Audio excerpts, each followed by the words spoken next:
എല്ലാവർക്കും നമസ്കാരം. ഇന്നത്തെ ശുഭചിന്ത: വിശിഷ്ടമാണെന്ന് ഉറപ്പുണ്ടെങ്കിൽ ആ വൈശിഷ്ട്യത്തെക്കുറിച്ച് വിളിച്ചു പറഞ്ഞ് നടക്കേണ്ടതില്ല. ആളുകൾ കണ്ടും കേട്ടും തിരിച്ചറിഞ്ഞുകൊള്ളും. കഴിവുണ്ടെങ്കിൽ പിന്നെ കഴിവുകളെക്കുറിച്ച് പ്രസംഗിക്കേണ്ട, പ്രവൃത്തികളിലൂടെ അത് വ്യക്തമാകും. ശരാശരിക്കും താഴെ പ്രകടനങ്ങൾ നടത്തുന്നവർക്കാണ് തങ്ങളുടെ അസാധാരണ പാടവത്തെക്കുറിച്ച് മറ്റുള്ളവരെ പറഞ്ഞു വിശ്വസിപ്പിക്കേണ്ടത്. ഉജ്ജ്വല പ്രകടനങ്ങളുടെ ഉടമകൾക്ക് പ്രചാരണ തന്ത്രങ്ങളുടെ ആവശ്യമില്ല.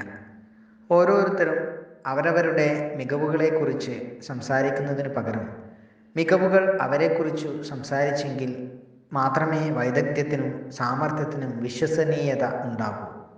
ചെറുതാകാൻ കഴിയുന്നവർ മാത്രമേ വലുതാകൂ.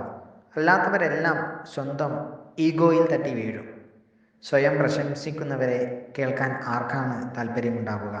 എല്ലാവർക്കും നന്മകളുണ്ടാകട്ടെ. എല്ലാവർക്കും ജീവിത വിജയം ഉണ്ടാകട്ടെ. നന്ദി, നമസ്കാരം.